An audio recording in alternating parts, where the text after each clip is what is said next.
Once upon a time, in a faraway land, deep in the heart of a whispering wood, there lived a family of bears. A mama bear, a papa bear, and a baby bear.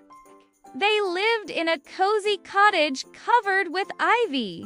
The roof was made of thatch, and the walls were made of wood. One day, Papa Bear went into the forest to gather berries, and Mama Bear went to the river to collect fish for their supper. Baby Bear was all alone in the cottage, and he was feeling very, very bored.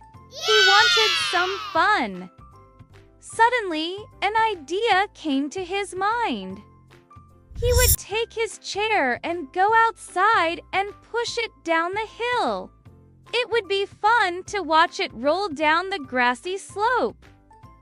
So Baby Bear went out the front door, took a big, deep breath, pushed off, and watched his chair go bounding and thumping down the hill.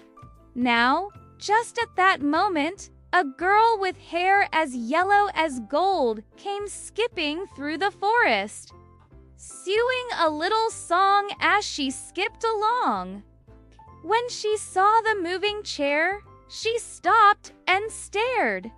This was no ordinary chair. It was magical.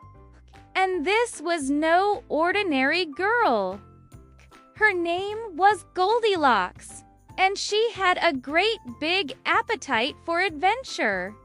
Goldilocks knew that if she sat on that chair, she would have an exciting adventure.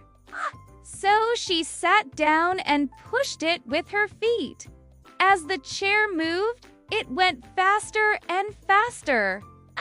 And before Goldilocks knew what was happening, she was flying through the air like a rocket.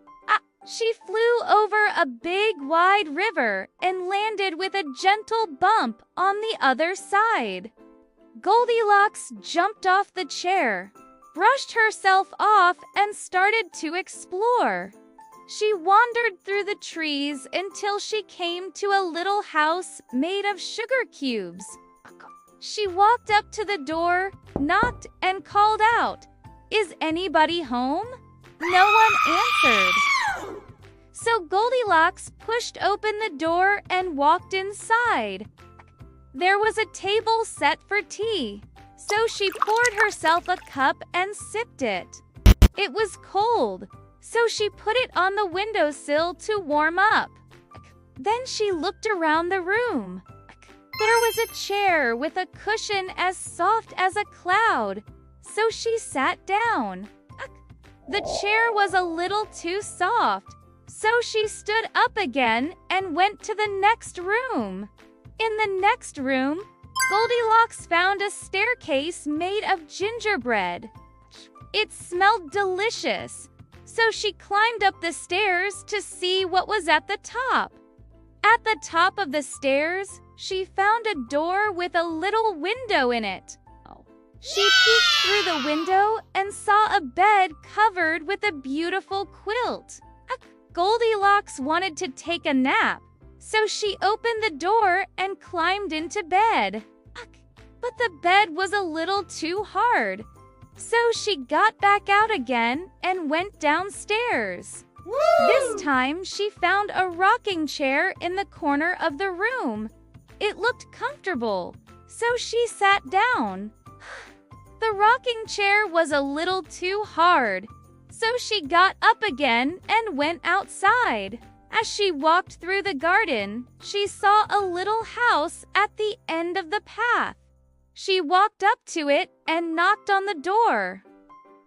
"Who's there?" said a gruff voice. "It's me," said Goldilocks. "And you have something that belongs to me." "Oh, really?" said the voice. "What is it?" "My chair," said Goldilocks. "You took my chair and you broke my chair. You sat on my chair and you broke my chair." "I'm sorry," said Goldilocks. "I didn't know it was your chair. May I have it back now, please?" said the voice. "That depends on how well you know my chairs." "How well do I need to know them?" asked Goldilocks. Said the voice. "If you can guess which one of these 3 chairs is my chair, then you may have yours back, 'kay?" said Goldilocks. The 3 chairs looked exactly alike, but Goldilocks wasn't worried. She sat down on the first chair. She stood up and sat on the second chair. It was a little too soft. She sat on the third chair and it was just right. When the owner of the chairs saw that Goldilocks had chosen his favorite chair, he burst out laughing. "You are welcome to take your chair back," he said. "And besides, you haven't broken it. It was already broken when you sat on it." Then the owner of the chairs introduced himself. "My name is Mr. Bear," he said. "And these are my 2 chairs and my wife's chair. We were looking all over for our chairs. Thank you for finding them, Goldilocks. Would you like to have tea with us?" "Oh, I'd love to," said Goldilocks. And that is how Goldilocks and the 3 bears became friends forever.